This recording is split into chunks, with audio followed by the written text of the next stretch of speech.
Sudden ಆಗಿ IndiGo ಫ್ಲೈಟ್ಸ್ಗೆ ಏನಾಯಿತು, ಶೇಕಡ 6.5% ಅಷ್ಟು ಸ್ಟಾಕ್ಸ್ ವ್ಯಾಲ್ಯೂ ಕಡಿಮೆ ಆಗಿದೆ. ಕಾರಣ ಕೇಳಿದರೆ ನಿಜವಾಗ್ಲೂ ನೀವು ಶಾಕ್ ಆಗ್ತೀರಾ.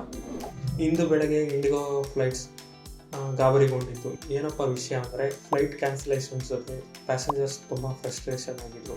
ಆದರೆ ಅದಕ್ಕಿಂತ ದೊಡ್ಡ ಶಾಕ್ ಏನು ಅಂದರೆ, ಇಂಡಿಗೋ ಫ್ಲೈಟ್ಸ್ನ ಶೇರ್ಸ್ನ ವ್ಯಾಲ್ಯೂ 6.6% ಅಷ್ಟು ಇಳಿಗೆ ಕಂಡಿದೆ.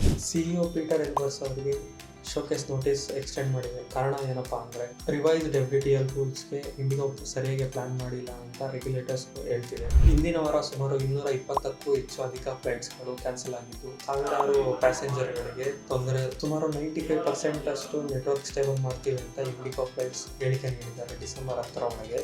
ಏರ್ಲೈನ್ಸ್ ಸ್ಟೆಬಿಲೈಸ್ ಆಗುತ್ತಾ, ಇಲ್ಲಾಂದರೆ ಇದು ಒಂದು ಏರ್ಲೈನ್ಸ್ನಲ್ಲಿ ಕ್ರೈಸಿಸ್ ಶುರುವಾಗುತ್ತಾ? ಈ ಇನ್ಫಾರ್ಮೇಷನ್ ನಿಮ್ಗೆ ಇಷ್ಟ ಆದರೆ ಲೈಕ್ ಮಾಡಿ, ಶೇರ್ ಮಾಡಿ, ನಿಮ್ಮ ಒಪಿನಿಯನ್ ನಮ್ಮ ಕಮೆಂಟ್ ಬಾಕ್ಸ್ನಲ್ಲಿ ತಿಳಿಸಿ. ಹಾಗೂ ನಮ್ಮ ಚಾನಲ್ನ ಸಬ್ಸ್ಕ್ರೈಬ್ ಮಾಡೋದು ಮಾತ್ರ ಮರೆತು ಹೋಗಬೇಡಿ.